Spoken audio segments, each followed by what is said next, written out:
Halo semuanya, perkenalkan nama saya Sadana Octavia Sirait dengan NIM 4232230003. Saya dari Prodi Matematika Universitas Negeri Medan, Stambuk 2023. Pada kesempatan kali ini, saya ingin menjelaskan materi mengenai pendidikan Pancasila pada bab 3, yaitu Pancasila sebagai dasar negara. Yang pertama, pengertian Pancasila sebagai dasar negara. Pancasila sebagai dasar negara berarti setiap sendi-sendi ketatanegaraan pada negara Republik Indonesia harus berlandaskan dan atau harus sesuai dengan nilai.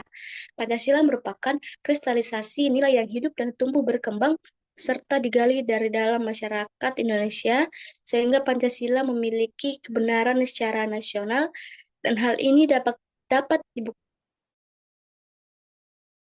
merupakan suatu sistem filsafat karena kebenaran nilai-nilai yang ada di dalam Pancasila dan dapat diterima secara rasional.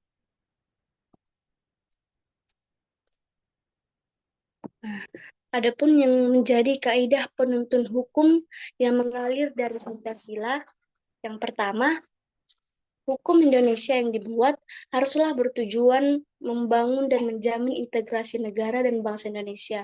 Yang kedua, hukum Indonesia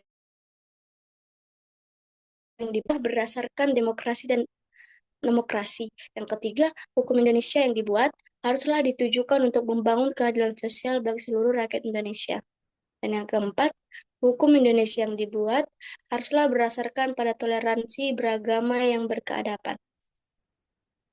Nah, di sini kita bisa melihat konsep negara, tujuan negara, dan konsep dasar negara, dan juga urgensi Pancasila sebagai dasar negara.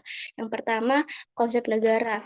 Jadi menurut Diponolo pada tahun 1975, 23 sampai 25, negara adalah suatu organisasi kekuasaan yang berdaulat yang dengan tata pemerintahan melaksanakan tata tertib atas suatu rakyat umat di suatu daerah tertentu. Dan di Ponolo ini menyimpulkan ada tiga yang menjadi konsep negara. Yang pertama adalah eh, unsur daerah, wilayah, atau teritori. Dan yang kedua, unsur manusia atau umat, rakyat atau bangsa. Yang ketiga, unsur organisasi atau kerjasama atau tata pemerintahan.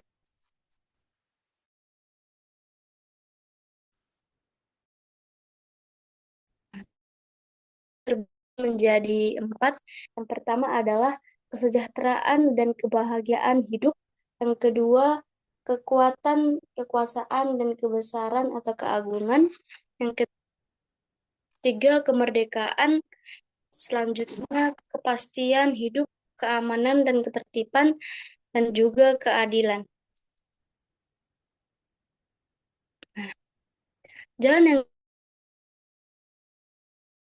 mewujudkan tujuan tersebut kalau disarankan dapat dilakukan ke dalam dua aliran. Yaitu yang pertama, aliran liberal individual, individual berpendapat bahwa kesejahteraan dan kebahagiaan harus dicapai dengan politik dan sistem ekonomi liberal melalui persaingan bebas. Yang kedua, aliran kolektivis atau sosialis. Aliran ini berpandangan bahwa kesejahteraan dan kebahagiaan manusia hanya dapat diwujudkan melalui politik dan sistem ekonomi terpimpin atau totaliter. Nah, kita bisa melihat di sini konsep dasar dari Pancasila sebagai dasar negara itu. Jadi secara etimologis, istilah dasar negara maknanya identik dengan istilah grandem atau norma dasar, restisde atau cita hukum, dan statsite atau cita negara, filosofis, grundslag atau dasar filsafat negara, dan secara terminologis atau secara istilah, dasar negara dapat diartikan sebagai landasan dan sumber dalam membentuk dan menyelenggarakan negara. Selanjutnya, Apa sih urgensi Pancasila sebagai dasar negara? Jadi dalam pidato 1 Juni Soekarno menyebut bahwa dasar negara dengan menggunakan bahasa Belanda. Filosofis Kronslag ini bagi Indonesia merdeka. Filosofis Kronslag itulah fundamen filsafat pikiran yang sedalam-dalamnya. Jiwa hasrat yang sedalam-dalamnya untuk di atasnya dirikan gedung Indonesia merdeka. Soekarno juga menyebut dasar negara dengan istilah Weltanschauung atau pandangan hidup. Nah, Pancasila sebagai dasar negara dapat menggunakan dua pendekatan, yaitu institusional atau kelembagaan dan human resources atau personal sumber daya manusia.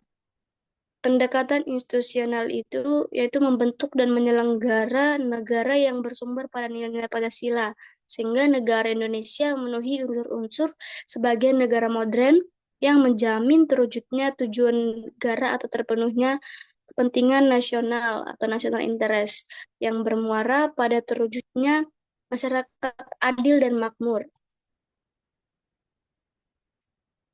Nah, eh, adapun yang menjadi hubungan antara proklamasi dengan pembukaan Undang-Undang Dasar 1945, sifat hubungan antara pembukaan dan proklamasi yaitu memberikan penjelasan terhadap dilaksanakannya proklamasi pada 17 Agustus 1945, memberikan penegasan terhadap dilaksanakannya proklamasi 17 Agustus 1945 dan juga memberikan pertanggungjawaban terhadap dilaksanakannya proklamasi 17 Agustus 1945. Dan hubungan antara Pancasila dengan pembukaan Undang-Undang Dasar Negara Republik Indonesia tahun 1945. Pancasila dengan pembukaan Undang-Undang Dasar Negara Republik Indonesia dapat dipahami sebagai hubungan yang bersifat formal dan material. Dalam hubungan yang bersifat formal antara Pancasila dengan pembukaan Undang-Undang Negara Republik Indonesia tahun 1945 dapat ditegaskan bahwa eh, rumusan Pancasila sebagai negara Republik Indonesia adalah sebagaimana tercantum dalam pembukaan Undang-Undang Dasar Negara Republik Indonesia tahun alinea keempat. Adapun hubungan Pancasila dalam pembukaan Undang-Undang Dasar Negara Republik Indonesia tahun 1945 secara material adalah menunjuk pada materi pokok atau isi pembukaan yang tidak lain adalah Pancasila. Oleh karena kandungan material pembukaan Undang-Undang 1945 yang demikian itulah, maka pembukaan Undang-Undang Dasar Negara Republik Indonesia tahun 1945 dapat disebut sebagai pokok kaidah negara yang fundamental.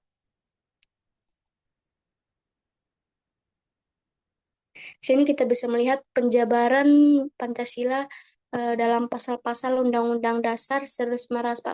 Yang pertama, Pancasila itu merupakan asas kerohanian dan pembukaan Undang-Undang Dasar 1945 sebagai stats fundamental norm. Yang kedua, pembukaan Undang-Undang Dasar 1945 dikristalisasikan dalam wujud pokok-pokok pikiran yang terkandung dalam pembukaan Undang-Undang Dasar.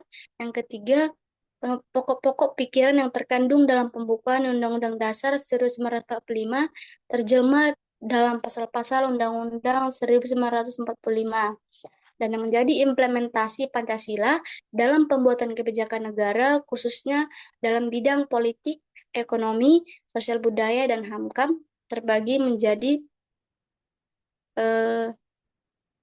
Yang pertama bidang politik, dan dibagi lagi menjadi yang pertama sektor suprastruktur politik. Nah, semua lembaga-lembaga pemerintah seperti legislatif, yudikatif, dan juga lembaga pemerintah lainnya, baik di pusat maupun di daerah, itu termasuk ke dalam sektor suprastruktur politik. Yang kedua, sektor masyarakat meliputi lembaga-lembaga sosial politik seperti organisasi kemasyarakatan, partai politik, dan juga media massa. Yang kedua, dalam bidang ekonomi. Nah, mengacu pandangan dari Mubiarto dalam Westan dan Alfian mengenai 5 prinsip pembangunan ekonomi yang mengacu pada nilai Pancasila yaitu sebagai berikut.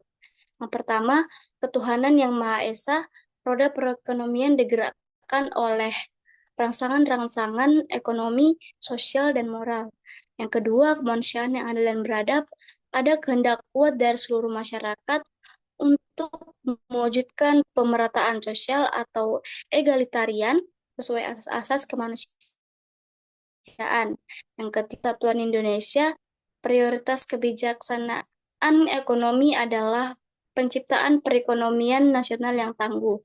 Dan yang keempat, kerakyatan yang dipimpin oleh hikmat kebijaksanaan dalam permusyawaratan perwakilan, koperasi yang merupakan sokoguru perekonomian dan merupakan bentuk saling konkret dari usaha bersama. Dan yang kelima, keadilan sosial bagi seluruh rakyat Indonesia, adanya imbangan yang jelas dan tegas antara perencanaan di tingkat nasional dan desentralisasi dalam pelaksanaan kebijaksanaan ekonomi untuk mencapai keadilan ekonomi dan juga keadilan sosial. Nah, di sini bisa kita lihat juga dalam bidang sosial budaya, yang sejatinya itu masyarakat Indonesia memiliki karakter hidup bergotong royong sebagaimana disampaikan oleh Bung Karno dalam pidatonya yang 1 Juni 1945. Namun, akhir-akhir ini semangat kegotong royongannya di kalangan masyarakat menunjukkan gejala yang semakin luntur. Rasa persatuan kesatuan bangsa tergerus oleh tantangan arus globalisasi yang bermuatan nilai individualis dan juga materialis. Dan yang terakhir, dalam bidang Hankam. Prinsip-prinsip yang merupakan instrumental Pancasila dalam bidang pertahanan. Yang pertama adalah kedudukan warga negara dalam pertahanan keamanan. Yang kedua, berdasarkan pasal 30 ayat 1 Undang-Undang 1945 bahwa tiap-tiap warga negara berhak dan wajib ikut serta dalam usaha pertahanan dan keamanan negara. Yang ketiga, sistem pertahanan dan keamanan. Adapun sistem pertahanan dan keamanan yang dianut adalah sistem pertahanan dan keamanan rakyat semesta yang lazim disingkat dengan Sishankam-Rata. Selanjutnya, tugas pokok TNI. TNI terdiri atas Angkatan Darat, Angkatan Laut, dan Angkatan Udara sebagai alat negara dengan tugas pokok mempertahankan dan juga melindungi dan melihara kebutuhan dan kedaulatan negara. Tugas pokok Polri, Polri sebagai alat negara yang menjaga keamanan dan ketertiban masyarakat mempunyai tugas pokok. Sekian penjelasan yang dapat saya sampaikan mengenai bab 3 pada mata kuliah Pendidikan Pancasila, yaitu Pancasila sebagai dasar negara.